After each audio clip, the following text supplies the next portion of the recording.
Good evening, everybody, and welcome to RFL. Thank you for joining us this Tuesday evening. I'm Richard French. In this next 60 minutes, we will take a look at impeachment, and we're going to do so from several different angles. That as we get closer to what will be a historic vote in the House expected tomorrow. We're going to show you what is going on right now on Capitol Hill as we speak, and also what's next in both the House and then most likely the Senate. Also, ABC News political director Rick Klein, he'll join us for a look at the politics involved, what's going on behind the scenes, including how each side of the aisle is proceeding and counting votes. We'll also shift gears and discuss a hot topic that's in the news. I'm talking about driver's licenses for undocumented immigrants. New York, it will join several other states in our area that is now doing just that, offering those licenses to that population. But it is a controversial idea that's taking a lot of heat as well as getting a lot of praise. But let's start off tonight, since we're talking about impeachment, with one of the central figures, or seemingly someone who definitely wants to be one, Rudy Giuliani, the president's personal attorney. He's fresh off his latest trip to Ukraine, and every time he speaks or tweets, he seems like he is making things worse for himself and his client, one Donald J. Trump. Rudy, he is everywhere over the past couple days, He's doing the TV interviews, as I mentioned before. He's hitting the Twitter, magazine pieces, you name it, Rudy's there. He's loving the opportunity to talk. Why? That's a good question. It is nakedly brazen what he is saying he's doing, why he's doing it, and for the life of me, we still are trying to understand how this helps him or his client. Not only are federal investigators, as we speak, probing whether Rudy broke laws for his work in Ukraine, but the Times is reporting that those investigators are also looking into Rudy's efforts to undermine former ambassador to Ukraine, Marie Yovanovitch. More on her in a minute. And also, he admitted that he did this. Also, two of Rudy's associates, they've also been arrested, and they're now facing federal charges. Lev Parnas and Igor Fruman, they've been working with Giuliani, I should say in the past, on digging into the Bidens, amongst other shady dealings. Now, this is also a good time to remind you that Rudy's boss, the president, is about to be impeached because of the Ukraine scandal that Rudy is right in the middle of. And when I say right in the middle of, he just got back from the Ukraine for a second round of high-profile meetings. So you would think with all that going on, Rudy would clam up, especially about one subject beyond all others, Ukraine. No, he would not. Not even close. He's still talking. He told CNN that the president is, quote, very supportive of his continuing efforts in the Ukraine to dig up dirt on the Democrats. Rudy says he and the president are, quote, on the same page. Way to loop in your client. Rudy is also going on TV to brag about it. Here he is, where else but Fox News. What is your reaction to those critics who say, oh my gosh, Rudy's got to stop while he's behind? They don't even say ahead. Rudy, they're so critical of you. Well, I don't know. Maybe they don't believe that there was, in fact, substantial corruption in Ukraine that went on for years, and that the President of the United States, when he asked for an investigation, was doing his duty as the President of the United States. Maybe they buy into some form of the Democratic criticism. But Rudy, what I uncovered there are two major schemes, one for $7.5 billion, the other for $5 billion, in money laundering that went on all through the Obama administration. So much to unpack there. We'll get to that in a minute. But Rudy was also asked about this so-called explosive report by The New Yorker, where he confirmed that he and a Ukrainian prosecutor, and by the way, a prosecutor not only disparaged, but known as one of the most corrupt ones in Ukraine, and that is saying a lot, both of them wanted Ambassador Yovanovitch, quote, out of the way so they could investigate the Bidens unimpeded.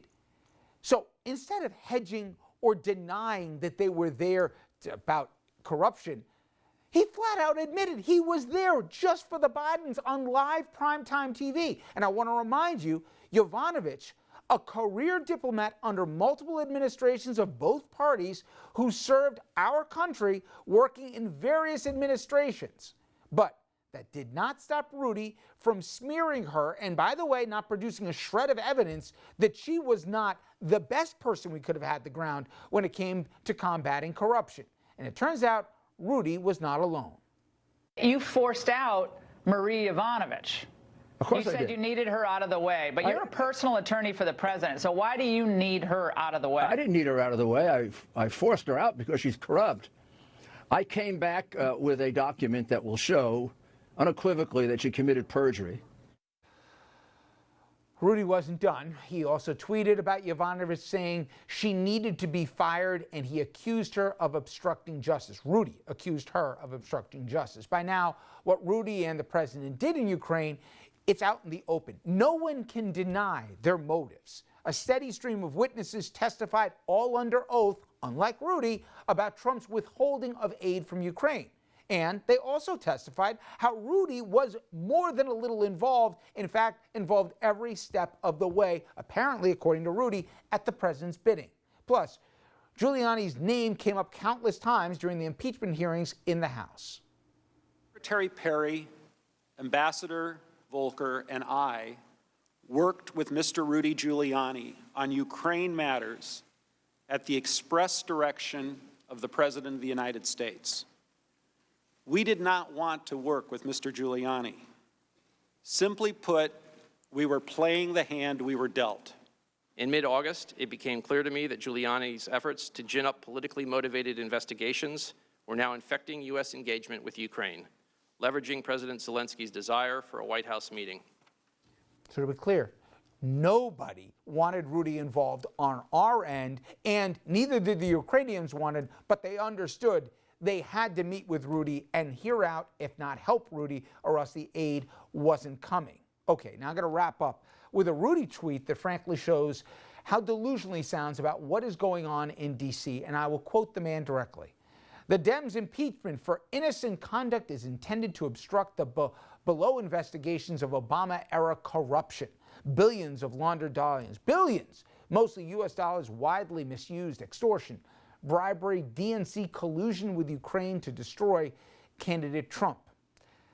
Now, we're going to take a little break from Rudy. I will come back to him in a moment, but I want to turn things over to our senior political correspondent, Andrew Whitman, and he is going to explain how Trump and Rudy's Ukraine scheming fits in with what has become a GOP theme, and I'm talking about undermining one of the core principles of democracy, that is free and fair elections. And Andrew, this is a part of a pattern, and it has huge consequences even beyond Trump. It does, Rich. And for more than 3 months now, we've been talking about how wrong, how unprecedented, and how dangerous Donald Trump and Rudy Giuliani's pressure campaign in Ukraine has been. But what's not unprecedented is their wider campaign to play dirty with how people vote, and if they even get to vote at all. For example, Republicans continue working to kick people off active voter rolls so they can't vote. Nationwide, the Brennan Center says 17 million names were purged from voter rolls between 2016 and 2018. And right now, as we speak, Wisconsin is in the process of purging 234,000 people off their voter rolls, most from Democratic parts of the state. Georgia is looking to purge 313,000 voters. And by the way, both of those states, they are key 2020 swing states.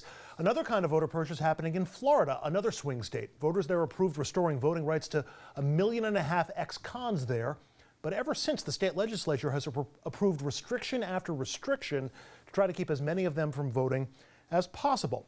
Then there's dark money. That's anonymous spending by political groups made possible by the 2010 Citizens United ruling. According to the Center for Responsive Politics, more than $750 million of dark money has bled into our federal campaigns since 2012. And then there's foreign interference in our elections. It's an attack on our elections we've only heard about in the past few years, but it's hardly a new phenomenon. In fact, it was the primary election worry held by our founding fathers, as we've cited from both the Constitutional Convention and from the Federalist Papers, also penned by our founding fathers. And yet, this is how Donald John Trump views foreign interference in our elections, which may explain why he's about to become the third president ever impeached.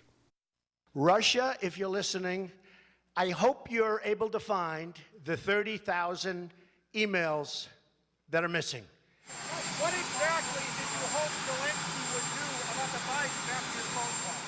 Exactly. Well, I would think that if they were honest about it, they'd start a major investigation into the Bidens. Likewise, China should start an investigation into the Bidens. If Russia, if China, if someone else offers you information on an opponent, should they accept it or should they call the FBI? I think maybe you do both. I think you might want to listen. There's nothing wrong with listening. Do you want that kind of interference in our elections? It's not an interference. They have information. I think I'd take it. So, Rich, the Founding Fathers warned about the influence of foreign governments on our elections. The President of the United States invites that interference. Okay. Now, I know I'm preaching to the choir here, and I think of a lot of our audience that follows this closely knows the BS that Rudy's trotting out here. But first of all, he's committing legal malpractice by continuously bringing his client into some of the most self-inflicted exposure that he can, okay? Nonetheless, if you believed Rudy in his tone-deaf, I think he thinks he's clever, train wreck of an interview and multiple interviews in print as well, it's that, hey, I went over to Ukraine, even though my guy's in the middle of a probe about interfering and blackmailing Ukraine, and I got a ton of dirt. Well, we already know some of the people that he dealt with. But before I got into Rudy's greatest adventure here, let's go back to the fraud that is Trump being concerned about Ukrainian corruption. What year are we in right now, Andrew? 2019. The president got elected in 2016. Okay. We have been giving aid consistently, as the president likes to make a point of, that he's been a better president than his predecessor, Obama, in giving arms to Ukraine. Obama left in 2017, January. Very nice. Donald Trump in 2017 and in 2018 gave military aid without condition to the Ukrainians. All of a sudden, in 2019, in the summer of this year, he's found religion is concerned about corruption, not about today, not about 2018, not about 2017, or even supposedly 2016. He's going back to earlier years. You know why? Because a guy named Joe Biden, who was then the vice president, is now running for president. You don't have to be Inspector Clouseau here to follow the thread. He didn't care, and by the way, in one of the testimonies, he doesn't give a bleep, and he didn't say bleep about Ukraine. He wants Zelensky in a box, meaning a TV interview, saying they're launching an investigation. He didn't even care what they found on Biden. He just wanted him to say it out loud. That was a condition to get the money, the $400 million for his defense for Ukraine, and that was a condition to meet with the president. Zelensky was willing to do those because that's how desperate he was with Russia breathing down his neck. So let's save the idea, one, that the president was concerned ever about corruption, because he wouldn't have written checks for the last 2 years if he ever cared about it without condition. He only cares now because Biden's running for president, point one. Point two, the people that Rudy met with in the Ukraine that are going to blow the lid off the investigation, please read the New Yorker article. These were the most corrupt prosecutors that got pushed out, that, by the way, when their offices or apartments were raided, they found bags of diamonds and cash. So please, let's not make these guys out to be Elliot Ness in Kiev. And finally, by all reports, do you know who's doing cartwheels over this latest round of developments? The Kremlin, and Putin specifically. They are having a field day. And the anti-corruption folks in Ukraine, they apparently are going apoplectic because this is setting them back that much more. The worst actors in Ukraine are being rewarded because Rudy's not only giving them an audience here, but he's making them out to be good guys when they're stone cold crooks. Now, I can't find an attorney, Andrew, who thinks what Giuliani is doing is good lawyering. He's not only bringing more attention to both him, but also tying him directly to his client, the president, and Ukraine, and ongoing efforts to influence the 2020 election. Do you have any doubt that what Rudy will say will have something to do with the Bidens when, in fact, he gets in front of a camera, both father and son? Oh, that's what he's been doing for some time now. That's what he continues doing. But even after all the attention. Yeah, because in his, look, Rudy has always been Trump's PR guy as much as he's been his lawyer, maybe even more so. The focus of Giuliani has been to try to protect Trump in office, not to necessarily protect Trump's legal issues. So whatever Giuliani can do to either confuse issues of accusations against Trump or delay it until after the election, that's a victory for Giuliani because it gets Trump another shot at re-election. Okay, now the most important thing of this segment, I'll argue the most important thing of anything we'll talk about for this hour, isn't Rudy or his client, and I won't even disguise the fact that I think that some of the worst things that have happened to this country in terms of our face to the world. Andrew, it's what you talked about that, to be fair, started before these guys. But these are the keystone cops, both the president and his counsel, in being so nakedly ambitious in terms of corrupting the vote.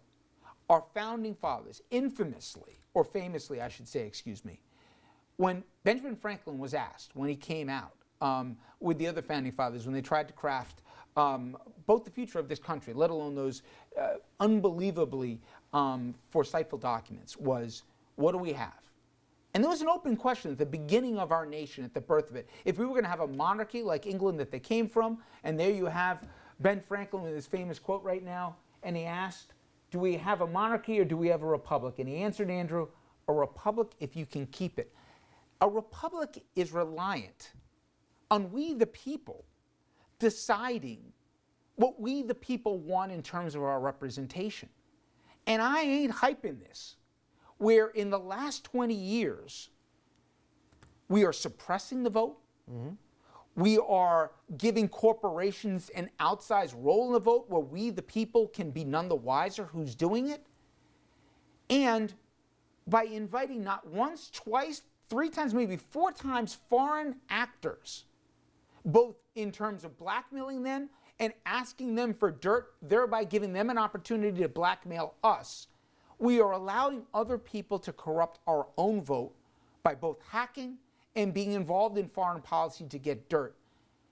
If this is allowed, if this is somehow said, it happens, I don't think I'm hyping it, where if this is our new normal, do you imagine what's going to happen next November and Novembers to come? We won't know what to believe anymore. The worry is particularly for after November in that scenario. But yeah, there are twin prongs to all of this. One is giving people the chance to vote at all. And we looked at some of the voting restrictions that have been in place and that are still underway as we speak. 500,000 or close to 500,000 voters between Georgia and Wisconsin right now, today, in 2 of the biggest swing states, are in the process of being kicked off the ballot. And then for those people who are allowed to vote, it just becomes about diluting the system with as much disinformation as possible and confusing things as much as they possibly can. That's what the Russians did in 2016 when they micro-targeted voters in Wisconsin and voters in Pennsylvania. They found voters who they thought would be susceptible and then pelted them with information that fed to misinformation that fed to their already preconceived notions or other things that would lead them, in this case, to vote against Hillary Clinton and vote for Donald Trump. What Andrew just said is not his opinion or my opinion. Every single intelligence agency, both in the prior and now current administration, have unequivocally, unanimously said that's exactly what happened. And what Trump and Giuliani were trying to do is actually worse, because instead of just Facebook disinformation that's going around, they were trying to infect this program. With our money. They were trying to, right, with our money. They're trying to infect the news on CNN or the news on MSNBC or the news on Fox or the news on Channel 4 or Channel 7 or whatever your news is. Because, again, if this had not been stopped, this plan would have led to an announcement from a Ukrainian prosecutor of an investigation into Joe Biden, which is news everywhere in the United States. Even on this program, we would have carried it as news because it would have been irrefutable news. A foreign government was investigating a presidential candidate. And that would have held through the entire campaign. So that would have gotten through to voters in a way that could not be undone. And they're still trying to do that. And they still may wind up doing that in other places. Giuliani was in Ukraine trying to put a documentary together with these corrupt, prosecutors, because he wants to get that into the news. It'll only be on Sinclair and on Fox and on One America. It won't be as widespread. But that's what was so pernicious about the Ukraine story. It would have been the front page of the New York Times and the Washington Post. And if the Senate says whatever, then if you know anything and you want to go bet in Vegas, bet this. He's going to do it again and again and again, because nobody said you can't basically hold this country hostage here using our tax dollars and putting our republic at stake. All right, when we come back, everything you need to know about where we are right now with impeachment, more specifically, what happened today, what's going to happen tomorrow, and where we all go from here.